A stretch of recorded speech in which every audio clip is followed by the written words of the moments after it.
வீடுங்கிறது மரியாதை இல்லையா? ஒருத்தங்க ஒரு வீடு வாங்குறதுங்கிறது அவங்க லைஃப் டைம்ல ஒரு வீடு தான் வாங்க முடியும். நிறைய மக்களால அவங்க வாழ்க்கை ஃபுல்லா ஒரு 25 வருஷம் சம்பாதிக்க போறத ஒரு வீடா வாங்குறாங்க. அந்த பொறுப்பு உணர்ந்து ரொம்ப கேர்ஃபுல், ஒன்னுலயும் ரொம்ப கேர்ஃபுல்லா அதை பண்றோம். அந்த அந்த பணத்தோட வேல்யூ புரிஞ்சுட்டு நம்ம பண்றோம்.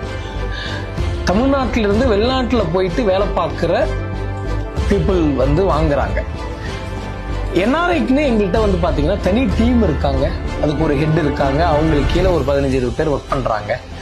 எந்த கண்ட்ரில இருந்தாலும் சரி, எந்த ப்ராப்பர்ட்டியா இருந்தாலும் நீங்க ரிமோட்லயே வாங்கிட முடியும், ரிமோட்லயே பார்க்க முடியும். ஸோ இப்போ இருக்க யங்ஸ்டர்ஸ் இன்வெஸ்ட் பண்ணும்போது என்னெல்லாம் பார்த்து இன்வெஸ்ட் பண்ணும்?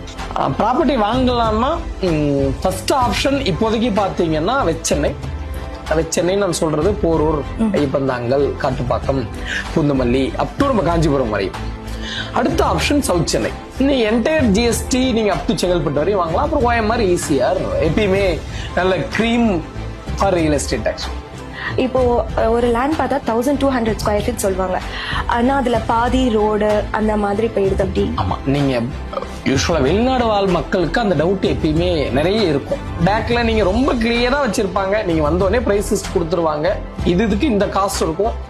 கவர்மெண்ட் டாக்ஸஸ் மட்டும்தான் எங்க கையில இல்ல, மீதி எல்லாம் ஒரு டைம் இந்த பிரைஸ் ஒரு 70 lakhs பிரைஸ்ன்னா கீ கொடுக்கற வரையும் அந்த பிரைஸ் நாங்க மாத்துறது இல்ல, டைமுக்கு கொடுத்துருவோம். அதே மாதிரி 1 year மெயின்டெனன்ஸ் வந்து கம்ப்ளீட்டா பண்ணிடுவோம். ஆஃப்டர் 1 year கூட எங்க சர்வீஸ் டீம் இருக்காங்க. எங்க டேக் டெவலப்பர்ஸ் இருக்கிற வரையும் எங்களோட சப்போர்ட் கஸ்டமருக்கு இருந்துகிட்டே இருக்கும். கஸ்டமர் சப்போர்ட்டும் எங்களுக்கு வேணும்னு கேட்கணும்.